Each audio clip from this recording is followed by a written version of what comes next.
So this is the maple that snapped the other day. It's probably 2 feet, 18 inches across, at least at the base. Coming up to the 6-foot height level here. Got some branches in the way. And then I'm stepping back just so you can see there it is, snapped right off. This is a branch that, well, let's see.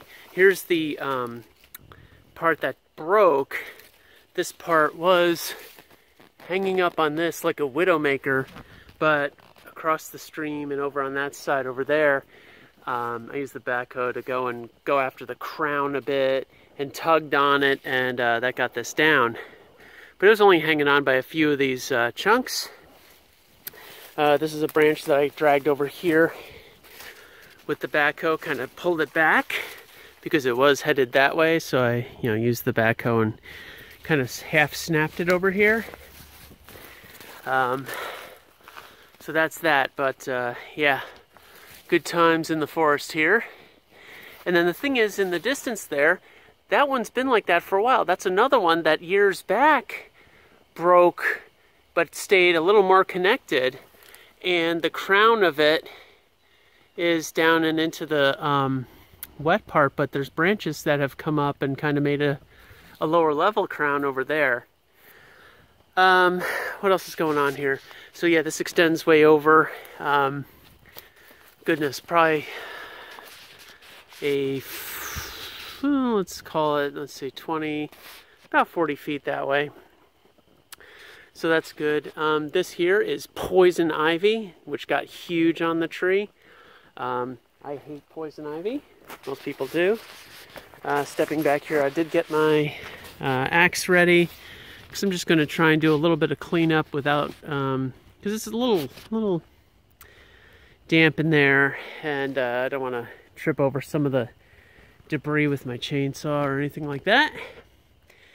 Use the backhoe to push that rock back. That's down in there.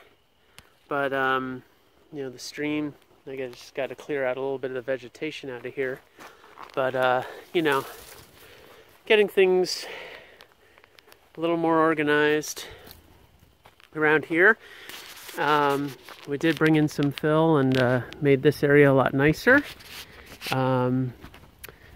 So that's good. And then there's the bridge. Still working fine after a few years here. We did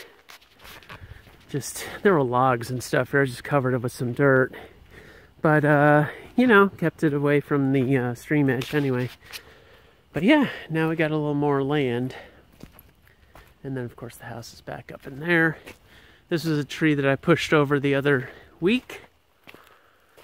So I got more logs. And then, of course, up the hill is my big stack of pine logs. I mean, I just keep collecting them. Because right here, this was a big tree that I cut 2 years ago at this point, I guess. The trunk of it, and then there's the upper part of it right here. Still sitting there because it's just so big.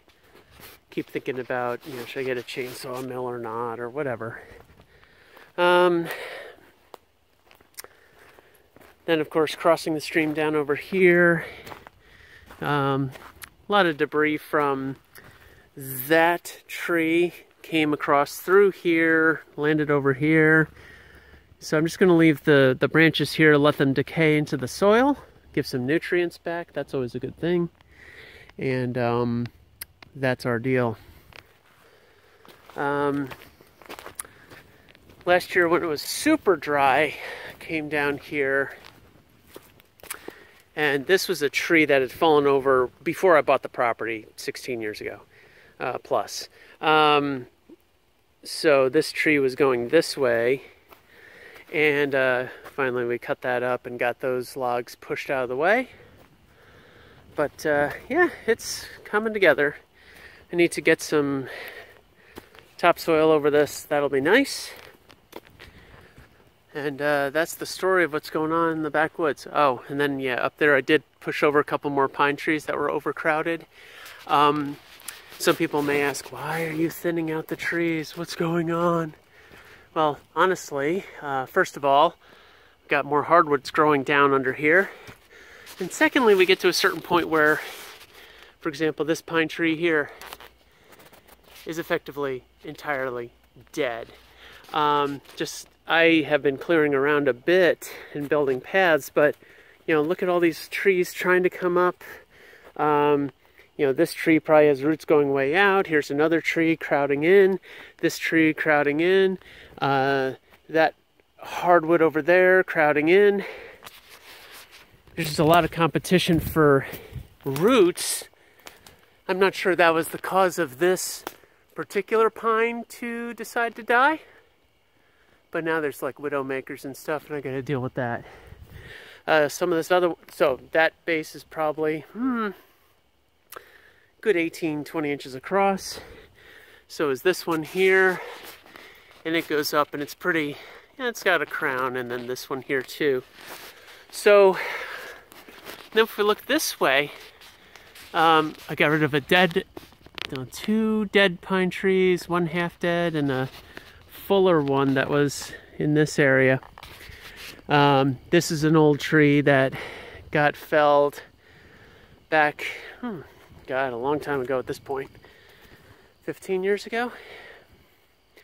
But still, giant log.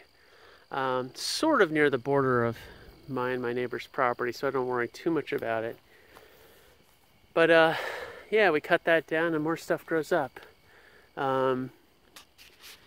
Yeah, there's all kinds of neat things.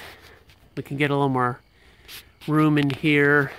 I mean, the pines did their job for a while, but oh, also I took down some grapevine, and I mean legit grapevine that was tearing some trees down, but we got some nice seeded grapes out of it. But unfortunately, I can't let these guys own the forest. Well, I left some back there, but that'll be for next year. And then, of course, gathered up some more smaller pines and other things, just to get a little bit of area. And we'll have some intermediate areas where there's mid-level shrubs and stuff for the animals. In here was another tree. Again, like, here's a tree, and there was another one right here. I mean, you know, and by that I mean here, besides this old stump that was cut a while ago, that's also probably 10, 12 years ago. Yeah, and then there was one right here, right? So, I mean, a lot of competition. But meanwhile, you know, you look up and you're like, oh look, trees, what do you know? Plenty of them. So, I think we're doing the right things here. It's making it a little more open, but still a forest. Lots of poison ivy all over the place, and briars, so I'll have to get rid of some of that.